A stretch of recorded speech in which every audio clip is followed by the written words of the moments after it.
भारत के प्रधानमंत्री की हाल ही में अमेरिका की विजिट हो रही है। ये विजिट बड़ी महत्वपूर्ण इस कारण से है क्योंकि इस विजिट को हम लोग इस नज़रिए से देखते हैं कि तीसरे टर्म की ये पहली विजिट है।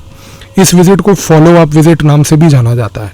फॉलो अप का मतलब ये हुआ कि पिछली बार जब भारत और अमेरिका के बीच में लास्ट ईयर जो एक वार्तालाप और एक डायलॉग हुआ था जिसमें भारत के प्रधानमंत्री अमेरिका गए थे, उसके बाद जितने भी चीज़ों पर निर्णय वहाँ पर लिया गया उन सारी चीज़ों का एक फॉलो अप इस विजिट में होगा। अब यहाँ पर इस विजिट के एजेंडा क्या क्या है, देखिए, ये कहना गलत नहीं होगा कि पिछले लगभग 20 से 25 सालों में अगर आप भारत और अमेरिका के रिश्तों को ऑब्जर्व करें तो डिप्लोमेटिक हिस्ट्री को जानने से एक चीज़ जरूर समझ आती है कि दोनों तरफ पे बड़े डाइवर्स प्लेयर्स थे। उदाहरण के तौर पर भारत में अटल बिहारी वाजपेयी, मनमोहन सिंह, उसके बाद नरेंद्र मोदी, और विज़ाविज़ वहाँ पर अगर हम अमेरिका के कॉन्टेक्स्ट में देखें तो वहाँ पर बिल क्लिंटन से लेके president Obama, Donald Trump, George W Bush बीच में, और उसके बाद सबसे महत्वपूर्ण बाइडन एडमिनिस्ट्रेशन।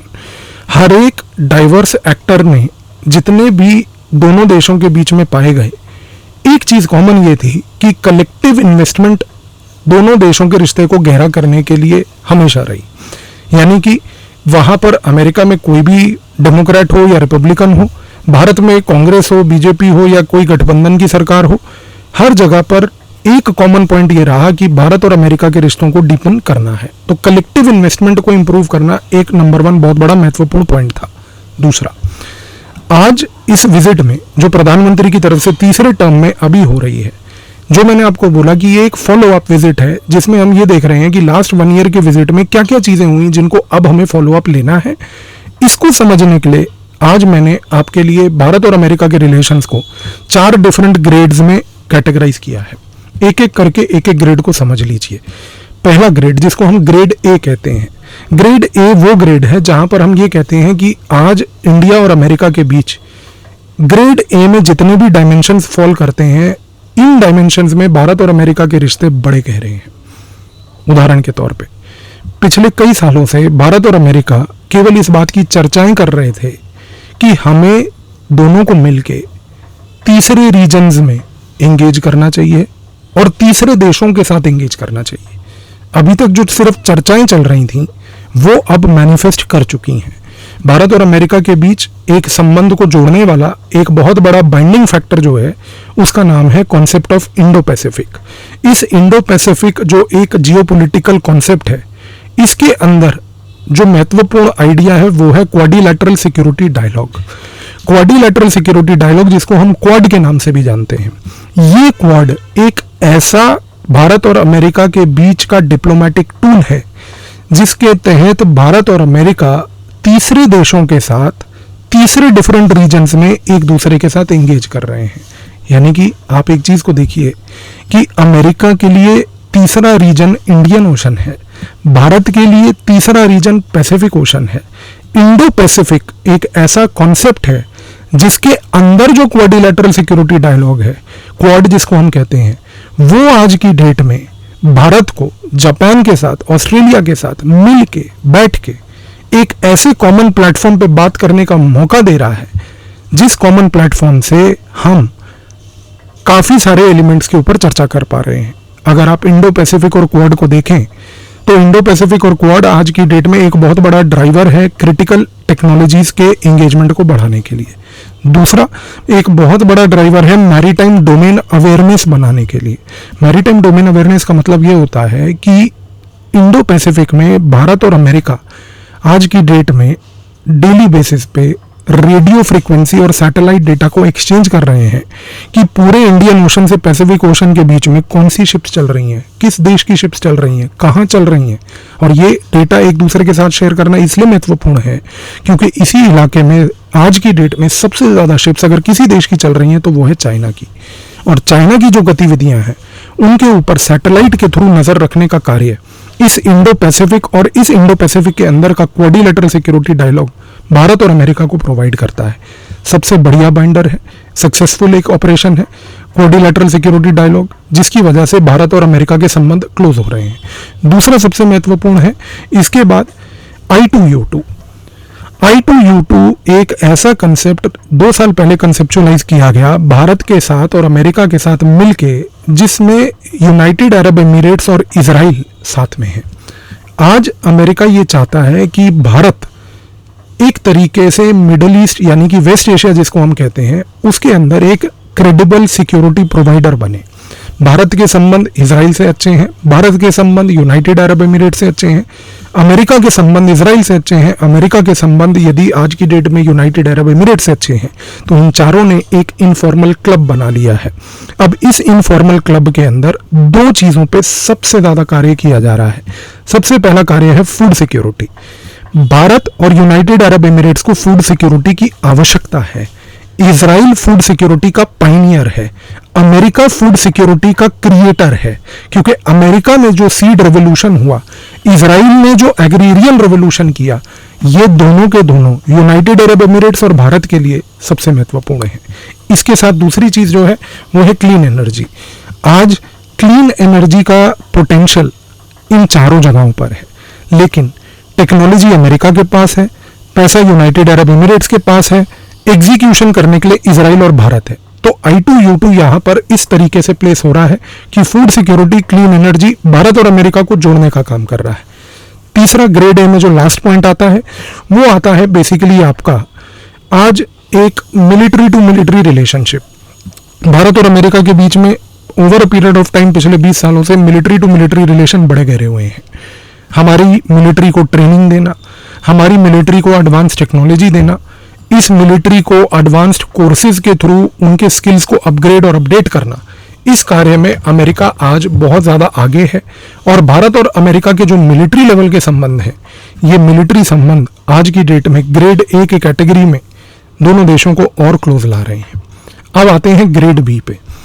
भारत के प्रधानमंत्री ने ग्रेड ए के I2U2, ग्रेड ए के क्वाड्रिलैटरल सिक्योरिटी डायलॉग और ग्रेड ए के सबसे महत्वपूर्ण जो इंडो पैसिफिक का पूरा कॉन्स्ट्रक्ट था उसके बारे में चर्चा करी। लेकिन चर्चा सिर्फ यहाँ नहीं रुकी, ग्रेड बी के भी कुछ एलिमेंट्स हैं। ग्रेड बी में ज़्यादातर वो एलिमेंट्स आते हैं जहां पर भारत के और अमेरिका के आज की डेट में टाइज इंप्रूव हो रहे हैं, और इन टाइज को और बढ़ावा देने के लिए ये प्रधानमंत्री की विजिट है। सबसे पहला क्या एरिया है? सबसे पहला एरिया है लोअर बेस ऑफ रिलेशनशिप। इसका क्या मतलब होगा? इसका मतलब ये है कि भारत और अमेरिका आज की डेट में अपने रिश्ते एक लोअर लेवल पे इंप्रूव कर रहे हैं, और वो लोअर लेवल है तीसरे कंट्रियों के अंदर जाकर उधर इंफ्रास्ट्रक्चर प्रोजेक्ट्स। यहाँ पर सबसे महत्वपूर्ण जो एरिया आता है वो है अफ्रीका का। भारत और अमेरिका पिछले लगभग 3 सालों से, और ये भारत के प्रधानमंत्री के कहने की पहल के बाद ये काम हुआ कि जब भारत के प्रधानमंत्री ने ये बात अमेरिका को बोली कि हमें आपके सहयोग की आवश्यकता है, और ये सहयोग आपकी आवश्यकता है हमें अफ्रीका की टेरिटरी में, उस समय ये हुआ कि अमेरिका ने इस बात को एक्सेप्ट करते हुए भारत को ये बात बोली कि ठीक है, आपको यदि हमारे सहयोग की आवश्यकता है तो हम दोनों एंगेज करेंगे थर्ड कंट्री यानी कि एक पूरी टेरिटरी अफ्रीका में, जहां पर आप अपने अफ्रीका के साथ के ऐतिहासिक रिश्तों को लीवरेज कीजिए और हमें बताइए कि अफ्रीका में किस प्रकार के विकास कार्य हम करवा सकते हैं आपके साथ मिलके। ये भारत के लिए एक इमर्जिंग एरिया है जहां पर अमेरिका और भारत मिलके आज की डेट में इंगेज कर रहे हैं, ताकि आने वाले समय में अफ्रीका एक डेवलपमेंटल टेम्पलेट बन जाए। जैसे मैंने आपको अभी बताया कि ग्रेड ए के तहत यदि अमेरिका चाहता है कि भारत आज एक सिक्योरिटी प्रोवाइडर मिडिल ईस्ट में बने जिसके लिए I2U2 है, उसी तरीके से भारत अमेरिका को यह बात बोलता है कि मेरे को आपका सहयोग चाहिए अफ्रीका की टेरिटरी में जहां पर मैं एक डेवलपमेंटल प्रोवाइडर बनूं। डेवलपमेंटल प्रोवाइडर के तहत भारत आज की डेट में अपने रिश्तों को वहां पर इंप्रूव कर रहा है अमेरिका के साथ। लेकिन ग्रेड बी में एक और बड़ा महत्वपूर्ण डायमेंशन है। इस डायमेंशन पे भारत के प्रधानमंत्री ने इस बार बड़ी गहरी चर्चा करी है, और वो चर्चा ये है कि भारत के अंदर प्रधानमंत्री के तहत एक हम लोगों ने ग्रीन हाइड्रोजन मिशन स्टार्ट किया था। जो हमने हमारा एक ग्रीन हाइड्रोजन मिशन है जिसके तहत हम हाइड्रोजन गैस की टेक्नोलॉजीज को बढ़ावा देना चाहते हैं। उस केस में भारत के प्रधानमंत्री ने एक अमेरिका की कंपनियों को पिच दी है कि आपको टैक्स रिबेट दिया जाएगा, आपको टैक्स बेनिफिट्स दिए जाएंगे, इंफ्रास्ट्रक्चरल सुविधाएं दी जाएंगी, आप टेक्नोलॉजी और इन्वेस्टमेंट लेकर भारत आइए, हाइड्रोजन मिशन में भारत की मदद कीजिए, हाइड्रोजन इकोनॉमी बनाने में भारत की मदद कीजिए। और यदि आपने ये की तो आपके इस कार्य से भारत में जो हाइड्रोजन इकोनॉमी बनेगी, उससे भारत का जो पोल्यूशन कंपोनेंट है वो भी कम होगा, और भारत जो है अपने आप को एक ग्रीन एनर्जी चैंपियन के तहत पूरे विश्व में पोर्ट्रे भी कर पाएगा। अब आते हैं ग्रेड सी पे। ग्रेड सी में हम ये कहते हैं कि यहाँ पर वो एलिमेंट्स हैं भारत और अमेरिका के बीच के, जहां पर अभी भी रिश्तों में एक मिसअलाइनमेंट है। मिसअलाइनमेंट इस कारण से है क्योंकि दोनों देश एक दूसरे के साथ एक स्ट्रेटेजिक लेवल पर कन्वर्जेंस नहीं बना पा रहे। सबसे पहला है अफगानिस्तान। अफगानिस्तान में अमेरिका का नजरिया अफगानिस्तान को देखने का और भारत का नजरिया अफगानिस्तान को देखने का दोनों अलग है। अमेरिका इस समय अफगानिस्तान को सिर्फ और सिर्फ इस नजरिए से देख रहा है कि किस तरीके से चीन की गतिविधियों पे काबू पाया जाए, क्योंकि चीन इस समय अफगानिस्तान में गहरे तरीके से एंगेज कर रहा है। चीन इस समय अफगानिस्तान के अंदर एक आर्थिक तौर पर अफगानिस्तान के माइनिंग सेक्टर में एंगेज कर रहा है, और भारत यहाँ पर जो है वो बार बार अमेरिका को ये बोलता है कि हमें अफगानिस्तान को एक्सप्लॉइट नहीं करना है। हम जा रहे हैं अफगानिस्तान अफगानी लोगों के लिए। हम चाहते हैं कि हम अफगानी लोगों का दिल जीतें, क्योंकि हम अफगानी लोगों के साथ एक ऐतिहासिक रिश्ता रखते हैं। अफगानिस्तान हमेशा से भारत का एक जॉइंट पार्ट रहा है, जिसमें अफगानियों में और भारत में एक दूसरे को देखने में कोई अंतर कभी हमने नहीं किया। हमने कभी उनको अपने से अलग नहीं समझा। हम बार बार अमेरिका को बोलते हैं हमारा पीपल टू पीपल रिलेशनशिप का उद्देश्य है, और तालिबान हो या कोई भी हो, ये आज की डेट में भारत को किसी प्रकार का हम नहीं करते। तो हम अफगानिस्तान में पीपल टू पीपल रिलेशनशिप करना चाहते हैं, लेकिन समस्या ये है कि बार बार अमेरिका भारत को बोलता है कि नहीं, आपकी क्योंकि people to people relation America कहता है कि तालिबान के साथ अच्छे हैं, तो बल्कि आप हमें प्रोवाइड कीजिए वो अपॉर्चुनिटी तालिबान से बात करने की, जिससे कि हम तालिबान को ये बात बोल पाए कि आप चीन की गतिविधियों पर रोक लगाएं। अब ये काम भारत नहीं करना चाहता, क्योंकि भारत अपने आप को आज की डेट में ऐसा पोजीशन नहीं करना चाहता है कि वो अमेरिका का एक नौकर बना हुआ है, कि अमेरिका के बिहाफ पे जाकर वो बोले उनको कि भाई आप चीन को यहाँ पर रोकें। तालिबान वहां पर एक सरकार यदि चला रहा है तो ये तालिबान के ऊपर है, और अगर आपको ये बात तालिबान को बोलनी है तो आप खुद जाके बोलिए। भारत से क्यों बुलवा रहे हैं? क्योंकि आप चाहते हैं कल को कि भारत और तालिबान के बीच में भी नफरत पैदा हो। ये चीज भारत एक्सेप्ट नहीं करता। एक फ्रिक्शन पॉइंट है, मिसअलाइनमेंट है। दूसरा, ईरान। भारत के ईरान के साथ ऐतिहासिक तौर पर रिश्ते हैं। मैंने एक बहुत पहले वीडियो बनाया था, उसका लिंक डिस्क्रिप्शन में डाल दूंगा। ईरान से कश्मीर पॉलिसी, मैंने आपको बताया था कि किस तरीके से अयतुल्ला खोमेनी जो थे उनका रिश्ता भारत के कश्मीर से जुड़ा हुआ है। ईरान भारत के साथ उस लेवल के ऐतिहासिक रिश्ते रखता है। यदि वो वीडियो ना देखा हो तो जरूर देखिएगा। लेकिन आप एक चीज को समझिए, भारत आज की डेट में भी चाहता है कि ईरान के साथ जितने भी संबंध नॉर्मलाइज हो जाए, क्योंकि भारत को ईरान की स्ट्रेटेजिक लोकेशन बहुत महत्वपूर्ण है। ईरान के पास नेचुरल गैस है जो भारत खरीद सकता है। ईरान के पास दूसरा सबसे महत्वपूर्ण छाबार पोर्ट है, जिसके तहत हम पूरे सेंट्रल एशिया के साथ ट्रेड कर सकते हैं, अफगानिस्तान को और स्टेबलाइज कर सकते हैं। लेकिन क्योंकि ईरान आज की डेट में इसराइल के खिलाफ एक डायरेक्ट लड़ाई और एक प्रॉक्सी वॉर की लड़ाई लड़ रहा है, और इसराइल क्योंकि अमेरिका का एक गोद लिया हुआ प्लेयर है, इस कॉन्टेक्स्ट में अमेरिका और भारत के बीच में ईरान को लेके एक मिसअलाइनमेंट है, क्योंकि अमेरिका बार बार ईरान को सैंक्शन आउट कर रहा है। हमारे प्रधानमंत्री ने इस बार जाकर ये बात ईरान की फिर से अमेरिका के साथ उठाई कि यदि आप इजराइल को ये बात बोले कि उसको गाजा पट्टी में लड़ाई करने से कुछ नहीं मिलेगा, और इवेंचुअली अगर वो मान लीजिए एक लॉन्ग रन में पीसफुल सिचुएशन क्रिएट करे, तो ये सबके हित में है। और दूसरा, हमारे प्रधानमंत्री ने ये बात भी बोली कि अफगानिस्तान में चाइना को काउंटर करने के बजाय आप हमारा सहयोग लेके अगर पीपल टू पीपल रिलेशनशिप को एक्सप्लोर करें, तो आपकी भी जो ओवरऑल इमेज है, जो पूरे के पूरे अफगानिस्तान में वैसे बहुत नेगेटिव है, उसको भी कहीं ना कहीं डाइल्यूट करने का आपको एक मौका मिलेगा। इन दोनों चीज़ों पर बहुत गहरी चर्चा हुई। तीसरा सबसे महत्वपूर्ण इलाका है जिस पर हमारी चर्चा हुई, जिस डायमेंशन पर आधार चर्चा हुई, वो है वीज़ा का इशू। अमेरिका के अंदर वीज़ा पॉलिसी में बार बार बदलाव आ रहा है। हमारे यहाँ पर जितने भी एजुकेटेड पढ़े लिखे लोग हैं, खास करके हाई स्किल्ड पॉपुलेशन जो है, जनरली जब वो अमेरिका इमिग्रेट करके जाना चाहती है, तो वहाँ पर वो वीज़ा रूल्स क्योंकि इतने फ्लक्चुएटिंग और बार बार चेंज होने वाले हैं, इस कारण से अनफॉर्चुनेटली हमारे यहाँ के जो बच्चे हैं उनको हायर एजुकेशन में समस्या आ रही है, उनको जॉब एक्सेसिंग में समस्या आ रही है। ये एक फ्रिक्शन पॉइंट है जिसके ऊपर चर्चा अभी हुई है, और इस चर्चा का हल एकदम से तो नहीं, बल्कि आने वाले समय में, खास करके अमेरिका में नवंबर में चुनाव होने के बाद, नई सरकार के बाद, और बेहतर तरीके से निकलने की उम्मीद है। अब आते हैं ग्रेड डी। ग्रेड डी ऐसा एक डायमेंशन है जहां पर मैंने कुछ ऐसे एलिमेंट्स आइडेंटिफाई किए हैं जो हम कहते हैं कि ये एलिमेंट्स हैं जहां पर इंडिया और यूएस के बीच में कंप्लीट डिफरेंस है। यानी कि अगर अमेरिका इधर है तो भारत इधर है, दोनों एक दूसरे के साथ नहीं बल्कि उल्टे रास्ते पे चल रहे हैं। अब ये कौन से डायमेंशन है? यहां पर सबसे पहला डायमेंशन है पाकिस्तान। भारत बार बार अमेरिका को यह बात बोलता है कि सैंक्शन ईरान जैसे देश पे लगाने के बजाय पाकिस्तान पे लगाया जाए, क्योंकि पाकिस्तान एक स्टेट स्पॉन्सरर ऑफ टेररिज्म है। लेकिन अमेरिका अभी तक इस बात से कन्विंस नहीं हुआ है, इसके बावजूद कि ओसामा बिन लादेन पाकिस्तान में पाया गया, इसके बावजूद कि ओसामा बिन लादेन अमेरिका के लिए वो था जो भारत के लिए लश्कर तैयबा का हाफिज सईद है, लेकिन फिर भी अमेरिका का रवैया पाकिस्तान को लेके अभी तक नहीं बदला है।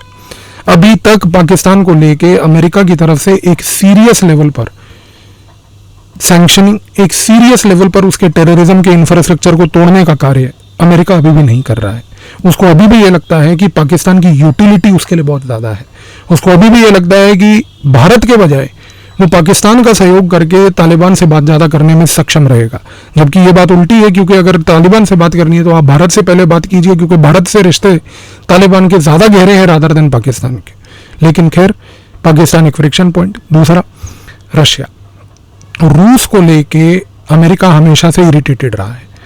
अमेरिका को हमेशा से ये लगा है कि भाई रूस जो है उसको आइसोलेट करना चाहिए, क्योंकि रूस यूक्रेन से लड़ाई लड़ रहा है। रूस के साथ अमेरिका ने ऐतिहासिक तौर पर एक शीत युद्ध लड़ा है, तो उसको ये बात पता है कि भाई मेरे को रूस को काउंटर ही करना है। अब समस्या ये है कि भारत आज की डेट में जब रूस से इंगेज करता है, खास करके मिलिट्री लेवल पर इंगेज करता है, क्योंकि आज भी लगभग 70 से 72% भारत का मिलिट्री इंफ्रास्ट्रक्चर जो है वो रूसी इंपोर्टेड मिलिट्री इंफ्रास्ट्रक्चर है। अमेरिका इस चीज़ से बड़ा खटकता है। वो बार बार भारत को बोलता है कि भाई आपको रूस से इंगेज करने की क्या आवश्यकता। भाई इस चीज़ में भारत ने कई बार अमेरिका को ये समझाया है कि हम अपने डिफेंस सेक्टर को डाइवर्सिफाई भी कर रहे हैं और आत्मनिर्भर भी बन रहे हैं। या तो आप हमें आत्मनिर्भर बनने में मदद कीजिए और या फिर आप डाइवर्सिफाई करने में मदद कीजिए। लेकिन आपको ये बात तब तक समझनी है कि भाई हम अपना इंगेजमेंट रूस से खत्म नहीं कर पाएंगे, क्योंकि हमारा यदि 70-72% मिलिट्री इंफ्रास्ट्रक्चर ही अगर रूस से आ रहा है तो हम उस केस में रूस को डंप कैसे कर सकते हैं। तो क्योंकि अमेरिका का नजरिया रूस को लेकर अलग है और भारत का नजरिया रूस को लेकर अलग है, ये दोनों देशों के बीच में एक बहुत बड़ा फ्रिक्शन पॉइंट है। इसके ऊपर भी भारत के प्रधानमंत्री के तहत इस बार फिर से चर्चा हुई है। चर्चा ये हुई है कि हमने जाकर फिर से अमेरिका को ये बात समझाने की कोशिश की कि हमारे पास एक स्ट्रैटेजिक ऑटोनॉमी है। हम रूस से इंगेज इसलिए नहीं कर रहे क्योंकि हमें कोई दिल से खुशी मिलती है आपको नमक चला के जलाने में, वो तो वैसे खैर मिलती भी है, बट सबसे बड़ी बात हम इसलिए इंगेज कर रहे हैं क्योंकि रूस अभी तक हमारे साथ इस लेवल पर इंटरलिंक्ड है कि वो इंटरलिंकेज को खत्म होने में और डिसॉल्व होने में अभी कई दशक लगेंगे। तो ये सारी चीज़ों पे Indo Pacific, quad, I2U2, military to military relationship, visa issues, Afghanistan, Iran, इसके साथ साथ आपका पाकिस्तान और रूस, ये सारे एस्पेक्ट्स पे इस बार चर्चा हुई। तो आई होप इस वीडियो के बाद भारत के प्रधानमंत्री की अमेरिका की विजिट, इन सारे एस्पेक्ट्स पे जो मैंने आपको बताया, जो चर्चा हुई, इसके बाद अब आपको क्लियर होगा कि इस पीछे विजिट के पीछे का जियोपॉलिटिक्स क्या था। धन्यवाद।